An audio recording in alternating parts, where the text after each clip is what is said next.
नमस्कार. स्मार्टफोनच्या जगात ना एक जबरदस्त लढाई सुरू आहे, म्हणजे जगातला नंबर 1 कोण यावरून. आज आपण याचबद्दल सविस्तरपणे बोलणार आहोत. तर मग प्रश्न येतो की खरा राजा कोण? इतकी वर्ष राज्य करणारी सॅमसंग, की प्रीमियमचा तडका लावून सगळ्यांना मागे टाकणारी ॲपल, की कुणी तिसरंच आहे या रेसमध्ये? चला शोधूया याचं उत्तर. सगळ्यात आधी आपण जगभरातले आकडे काय सांगतात ते पाहूया, कारण आकडेवारी आपल्याला बरीच खरी गोष्ट सांगून जाते.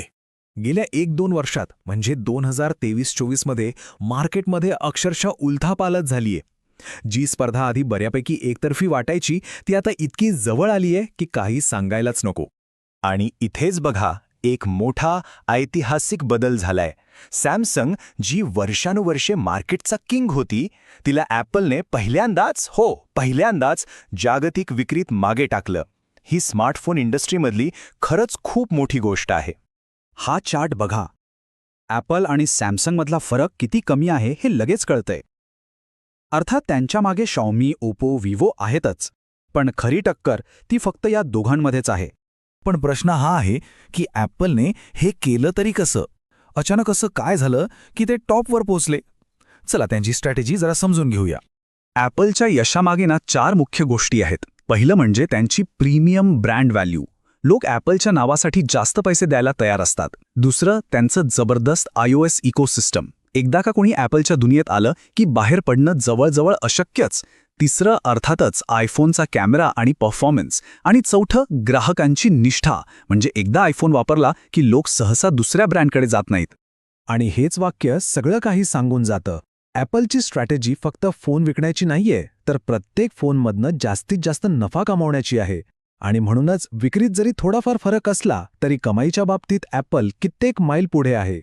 पण थांबा, याचा अर्थ असा नाही की सॅमसंगची गोष्ट संपली. अजिबात नाही. सॅमसंग अजूनही एक ग्लोबल जायंट आहे आणि त्यांची ताकदही काही कमी नाहीये. सॅमसंगची सगळ्यात मोठी ताकद काय, तर त्यांची व्हरायटी. अगदी बजेट फोनपासून ते लाख, 1.5 लाखाच्या फोल्डेबल फोनपर्यंत त्यांच्याकडे सगळ्यांसाठी काही ना काही आहे. आणि हो, फोल्डेबल फोन्समध्ये तर तेच किंग आहेत. त्यांनीच हे तंत्रज्ञान सगळ्यांपर्यंत पोहोचवलं. शिवाय अँड्रॉइडच्या जगात तर गॅलेक्सी सिरीजची एक वेगळीच ओळख आहे. बरं, ही झाली जगाची गोष्ट. पण आता आपण अशा एका मार्केटबद्दल बोलूया जिथे हे सगळं गणित पूर्णपणे बदलतं. आपलं भारतीय मार्केट. हो, हे अगदी खरंय.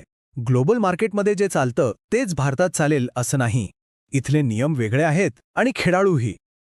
तक्ता बघा, म्हणजे लगेच कळेल. भारतात नंबर 1 कोण, तर शाओमी, त्यानंतर सॅमसंग आणि मग विवो. याचं कारण सोपं आहे. भारतात बजेट आणि मिड रेंज फोन्सना प्रचंड मागणी आहे आणि ह्याच सेगमेंटमध्ये ह्या कंपन्यांचा दबदबा आहे. मग ॲपल कुठे आहे? तर ॲपल आहे आणि खूप लोकप्रिय पण आहे, पण फक्त प्रीमियम सेगमेंटमध्ये, म्हणजे महागड्या फोन्सच्या बाजारात. त्यामुळे एकूण मार्केट शेअरमध्ये ते इथे थोडे मागे दिसतात.